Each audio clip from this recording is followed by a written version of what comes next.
Shalom mashbachate, shalom ya'o sharab matrim shane wa gam bacholam. Ane akar hayom ba Thorah hashane. Thorah hashane parak shane gashar wa tor thashai gashar ba thorath masha thorath ya'o. Shabaith Yamem Sha'ar La Yamat Babathecham Checho Achal Machmat Sath Wanacharata Hanapash Hahoa Magadath Ya'o Sharal Bagar Baba Azrakh Ha'arat. Rodpaim Shabaith Yamem Sha'ar La Yamat Babathecham Checho Achal Machmat Sath Wanacharata Hanapash Hahoa Magadath Ya'o Sharal Bagar Azrakh Ha'arat. Okay, let's break it down. First word, Shabaith. Cardinal number 7, feminine cardinal number with a construct tha at the end, linking it to the next noun, Yamem, masculine noun, plural, days. So Shabaith Yamem in the construct relationship is 7 of days. Shabaith Yamem, 7 of days. Next word, Sha'ar, masculine noun, that which is left over or remnant. Next word, La, is the negative particle not. After that we have Yamatz. This is a passive verb. The root, sharash, is matza'a, means to be found. The ya prefix here is for third person, masculine singular in the imperfect. But this is from the Shabbalat ba stem. So we have a stress on the first syllable to distinguish it from the other stems. Ya matz. And this means will, that which will be found. But the la in front of it turns it into a negative. Not it will be found. La yamatz, not it will be found. Next word, babathecham, is the word in your homes. You have the ba prefix, the inseparable preposition ba, followed by bathe, which is the noun for homes, with a ya here for plural construct, linking it to the suffix cha and ma, cham, which is the second person masculine plural. So babathecham is in your homes. Next word is che, the conjunction particle for. Then you have chal, the masculine noun all, and then achal, the active participle, the one who eats. So che chal achal is for whoever eats, consumes, intakes. This word can also mean intake or consume. So whoever will eat or intake or consume, ingest, whoever will eat. Next word, mach matzath. This is a participle, which is a noun that where the subject performs the action. In this case, it belongs to the passive of the causative stem. It's not a verb, but it belongs to the passive of the causative stem, which we call shablath wa. And the root is chamatz, which everyone thinks means leaven. It really refers to anything that's causing the food that you bake, that you cook, or that you make to rise. So it's not necessarily yeast, because yeast can occur naturally in a lot of foods. So this word simply means that which has been caused to rise. It's a feminine passive participle with the tha ending here. Next word is wa nacharatha, from the root cha, ra, and tha, charath, which means to cut off. The implication is to kill. You have a na prefix in front of that because this is from the passive shabbalat ba stem. And without the wa, nacharatha would mean it was killed in the perfect tense, third person, feminine singular. But with the wa here, it's reversing the tense. And wa nakharata is saying it will be killed, or it will be cut off. Next word, hanapash. Napash is the feminine noun for soul, prefix ha in front of that, the definite article. Then you have after that ha-ho-ah, the feminine, third person, feminine singular pronoun ho-ah, prefix with the ha, the definite article. So hanapash ha-ho-ah is that soul.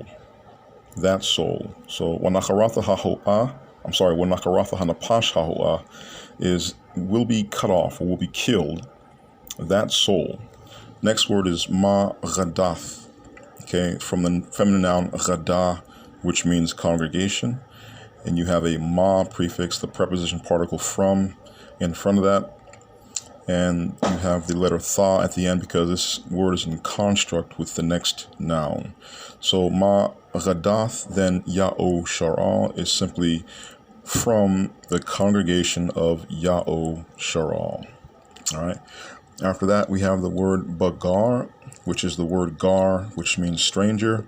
But this is referring to the stranger who comes to live amongst us and keeps the commandments, embraces Yahweh, and lives as us. This is not the alien abroad who is still believing in paganism and false gods and whatnot. This is the stranger who leaves all that behind and comes to embrace you and your culture and your rules.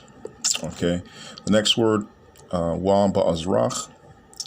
You have the word azrakh here, azara and kha, azrakh. And this is the word I wanted to get to in this short clip because you have some very illiterate and uneducated people in these camps that are trying to teach you that this word azrakh and gar mean an Israelite that is born in the land versus an Israelite that is born abroad. They're saying that this word gar here is not referring to a Gentile, but is referring to an Israelite who was born abroad. And the azrakh, they're saying, is referring to an Israelite that was born in the land.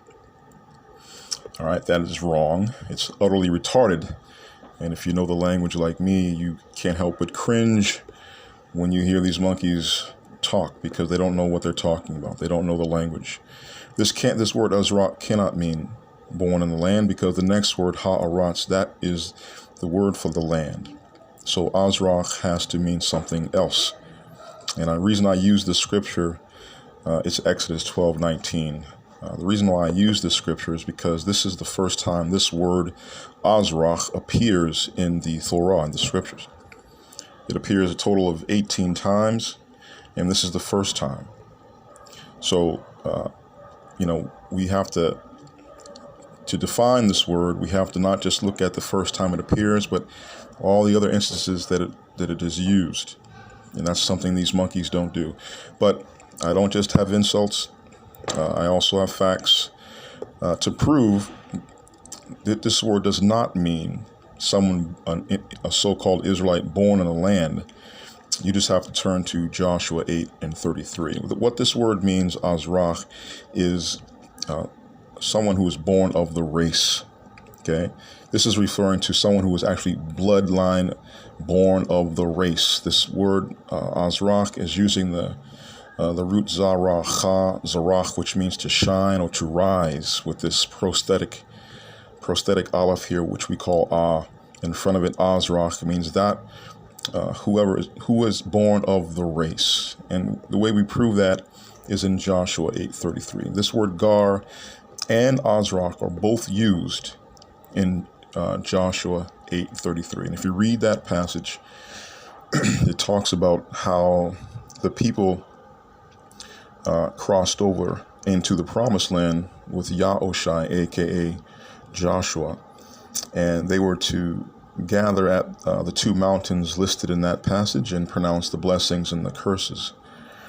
And you will find that the congregation was composed of Garim, and it was composed of the azrakh.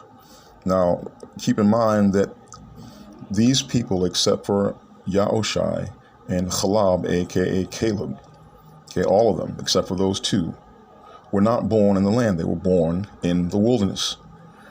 Okay, their parents died in the wilderness, and they were born and raised in the wilderness. So this word azrakh cannot mean the so-called Israelite born in the land. It means the bloodline. And the gar here means someone who is not the bloodline, someone who's not born of the race. And we know that there were strangers who left Mitzrayim with the people. We know that Moshe had family or in-laws who were strangers. So we know what this word gar is referring to. And the word azrakh can only mean those who were born of the race. So the camps have created a dummy doctrine, which allows them to teach that no stranger is allowed to join the congregation, and that this word stranger simply means an Israelite that's born abroad, which is utterly stupid because they don't know the language. So I just wanted to show you that in case people were wondering if we do address it. We do address it in class, but I wanted to do this live just to show you. So you have Exodus 12:19. You link that up with Joshua 8:33, and that clearly tells you that this word azrakh is referring to the person who is born and springs from the race, from the bloodline. And the gar is the opposite, the person who does not, but still joins you and keeps the commandments. Shalom.